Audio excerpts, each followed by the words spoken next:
Moonveil is a powerful weapon. That much is not up for debate. With the right build, this weapon can plow through the game like nearly no other. After doing 129 playthroughs of the game, I can confirm this is one of the strongest weapons you can use, making for an easy playthrough, even at this RL150 New Game Plus 7 run. This katana is a drop from a boss in Caelid. Head to the end of Gale Tunnel, and you'll find the magma worm at the end of the dungeon. If you're returning to the channel, Moonveil is very similar to the weapon we covered last week. The Uchi and Moonveil have a lot in common. Down to the Ash of War, Moonveil has innate intelligence scaling with great magical damage. The Ash of War, Transient Moonlight, is almost identical to Unsheathe. The difference is that Transient Moonlight has an added magical wave attached to it. Taking Unsheathe, which is already an OP Ash of War, and adding range to it is simply crazy. It also has 50 blood loss buildup instead of the 45 on the Uchi. Using Moonveil is just like using the Uchi Katana. Decent range, great recovery time, and plenty of slash damage. A huge difference being the Uchi is infusible and Moonveil is not. Renala and other heavily magic resistant enemies may take a little longer than average to kill, but it's nothing that Transient Moonlight can't handle. Moonveil gets a B scaling in Dex and Intelligence, but that magical wave is going to scale off of our Intelligence. Leveling Intelligence will combo very well with using some sorceries. For my Moonveil build, I used Adula's Moonblade for extra range and Frostbite buildup, Carian Piercer for a long-range anti-NPC weapon, Loretta's Bow for the occasional drive-by, and Ronnie's Dark Moon for great Frostbite buildup and the magical damage debuff it gives to enemies.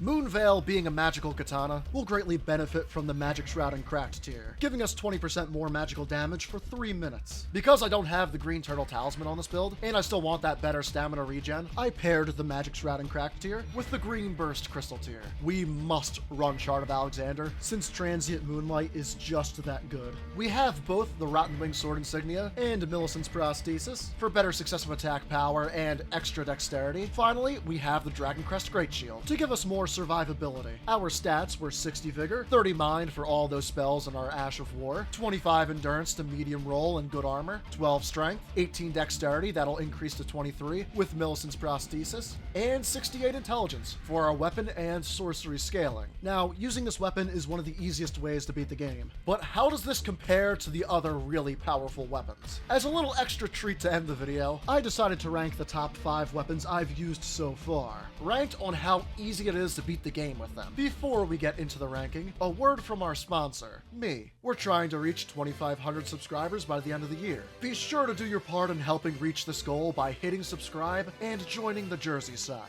In 5th place, I would put the Dark Moon Greatsword. The magical wave can be boosted by several nice talismans and does great magical damage at range with Frostbite. While the buff is active, the waves don't even cost FP to cast. However, it does need the buff active, which is unlike the other weapons on this list. Next, in 4th place, I would put Death's Poker. This may be the highest damage option of the top 5. The lingering magical damage and the ludicrous amount of Frostbite put the damage potential of this weapon higher than the Erd Tree. If you know how to time the Ash of War correctly, this will end the game the fastest. You just need to know the correct window to cast the Ash of War. 3rd place, I would put Moonveil. Its damage potential might not be as high as 4th or 5th place, but it is much easier to use. Transient Moonlight is so fast and versatile. There aren't many Ashes of War that are this fast, with also this high of damage and range. Plus, it is a bleed weapon. In the glorious 1st place, I would have to put Blasphemous Blade.